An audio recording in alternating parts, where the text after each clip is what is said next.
Hey, what's going on, family? T Speaks here. I want to just say the other day, after I got on and declared how much I struggle to be normal, I gotta say, it didn't make me feel any better. A host of thoughts came into my mind, and to be honest, it's more difficult every day. It feels like, particularly because I have the two boys, my sons, who are 4 and 5 years old, who are looking for me to be their father, for me to be their dad, for me to provide for them. And I'm not talking about money. And the thing about it is, I don't have a clue as to what I'm doing. My foundation is built on foster care and adoption, and squeeze in there a group home, and you have someone messed up. The thing about it is, I thought about it in terms of what I feel toward my mother, who I saw what I can remember once in my life. And I never, to be honest, I never blamed her for leaving. I never blamed her for leaving. What I did was, I tried to understand why she left and why she never came back. And it's kind of like reaching for someone, if you will, and never quite grabbing them. I only learned what she looked like maybe 6 years ago.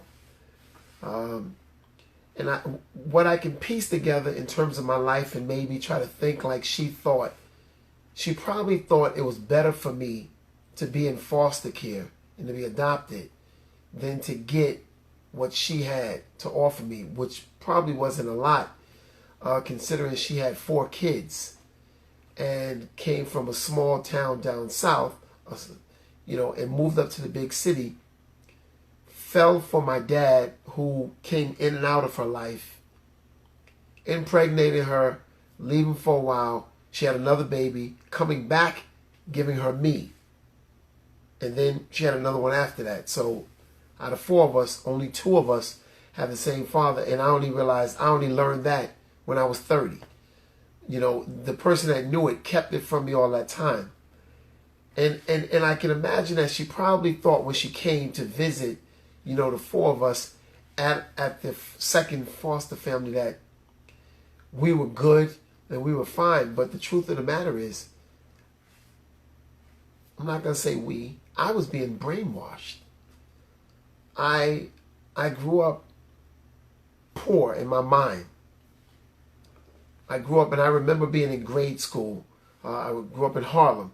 I remember being in grade school and asking all the kids on my row for their bread and butter. We used to get the half sandwiches, and school was PS 180. And in my grade, second grade, was supposed to eat, and then we go outside to play. I used to eat through my period to play. So my brother, who was older than me, and I feel sorry for him now, I used to embarrass him because he would come down with his grade, and there his little brother would be sitting. And I counted one day, I don't know what made me count them, I had 15 half slices of bread. So I grew up hungry, even though the person who adopted me was getting what I later understood was $1,000 a month for each child. She never worked, her or her husband never worked. This is my truth. I'm not trying to out anybody. I'm not mentioning anybody's names.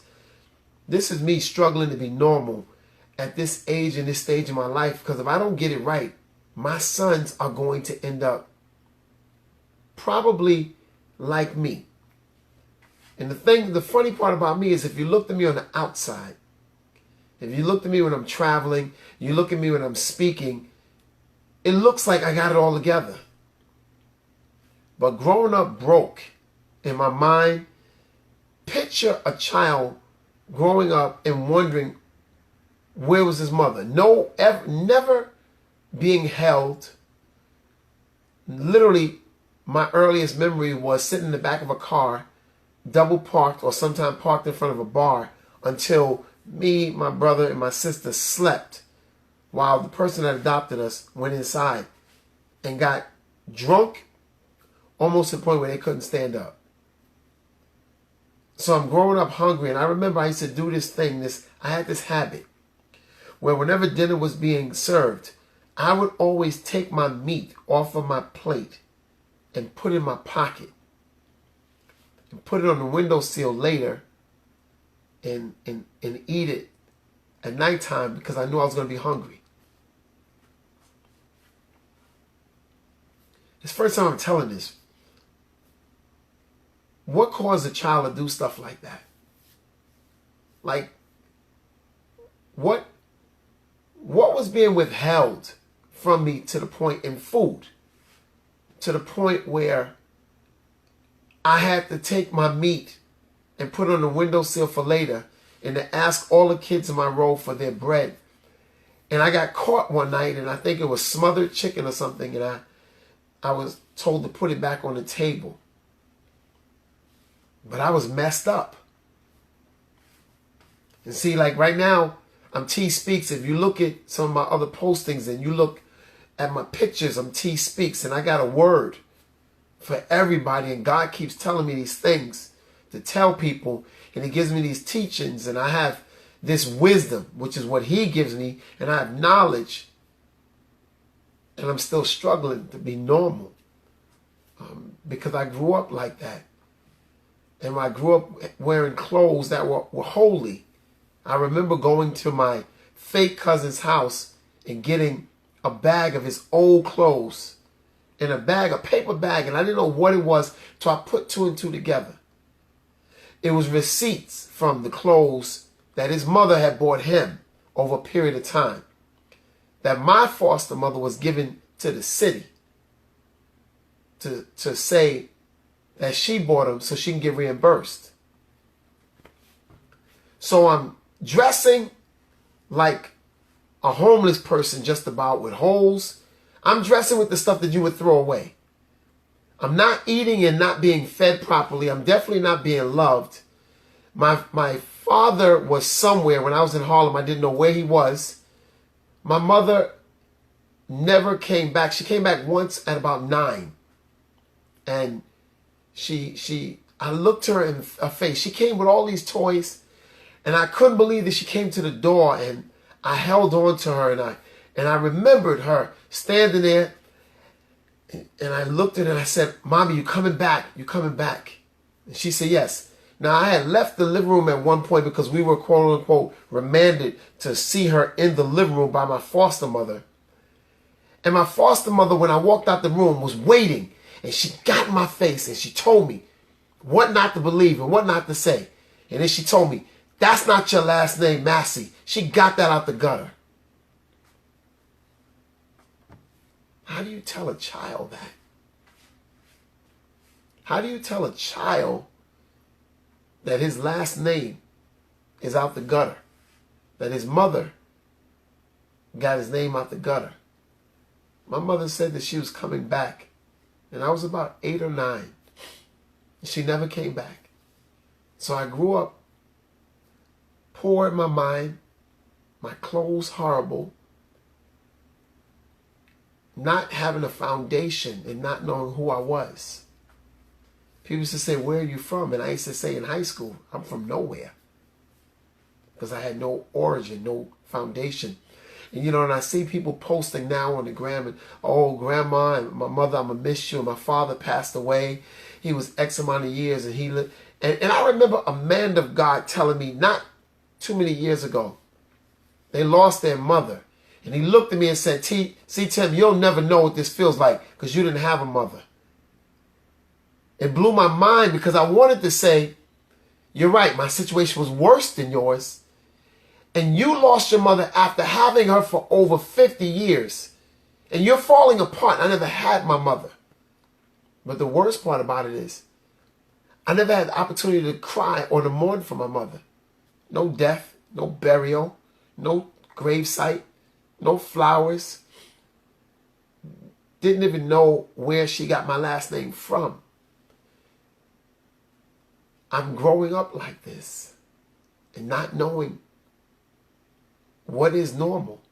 The man and woman that adopted me used to fight to the point where they would get ready to cut each other, frying pans. I'm talking about, I would see him on Monday and not again until Thursday. Again, I'm not outing anybody. I'm struggling to be normal, and I figured that if I can get on and maybe talk, there might be some people who have gone through. Because get this, somebody might say, I need some psychological, I need a therapist. Well, I've sat down with therapists. And get this, they've been so shocked and awed about me and my life and the things that I've accomplished. They fail to help me with what I'm going through internally. Because see, you can look at a car on the outside and want to buy it. Man, that car is nice. That's brand new. It looks great. And it have no engine inside of it. Or you could look at a physical man and he'd be one of the most abnormal individuals you've ever come across. Not knowing where I'm from shifted me, and it affected who I got with in terms of relationship, where I lived, who I trusted, how I trusted, the things I got into, the things I see now. Like, my kids are a direct result of my dysfunction. Now, my kids are a blessing, but they came from how messed up I was when I literally did not value myself enough to wrap it up, and I sought to have a kid, and then I reneged on my thought because I realized that the situation was bad that I was in. They're here. And now I'm a single father because of me, because of who I chose. I'm unpacking this. It's not easy. I can tell you, and I'm going to get into this at a later time, I've moved over 30 times in my life. Who does that? I've walked into places, brand new apartments, and knew I wasn't staying because I kept reaching for something greater. You see, I kept striving and saying, I want to get in my mind. See, and that's another topic we got to get into later time. If God would just leave me alone, I could probably settle.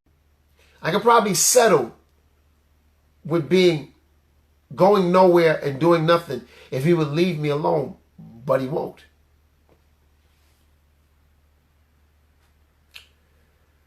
I got to figure this out before it's time to die. And before my sons become even more affected. So I'm going to walk this out. TimIsTspeaks@gmail. You guys can email me. Because I'm confident that there are other people like me. I've dated people from the foster system who were messed up. And actually probably in ways more than I was in certain areas. And we'll get into that. And I know certain men who haven't had their fathers, but they had their mothers. How about I didn't have either one of them? And then my siblings and I are not close. The last time I physically saw my older sister, I can't remember. The last time I physically saw my older brother must have been 5 years ago or so. And before that, it was probably 20 years before that, due to circumstances. And my younger sister passed away of cancer. But before she passed, I didn't see her for years. And sooner or later, as time started going on, I stopped thinking, well, something's wrong with them. These people, I put up a post earlier. It took me, when I finally realized what a friend was, more than 20 years had passed by, a real friend. So there I was befriending, being loyal and faithful to people who were not friends at all. And I stopped thinking about maybe it's not them. Maybe the issue is me. In the midst of all the stuff that I've accomplished, and I'm not negating the fact that I've done things and I've been places and I've succeeded at some things. But this life thing has me twisted. And I just want to be normal before I die. I'm going to keep walking this out. I'll be on soon. T Speaks.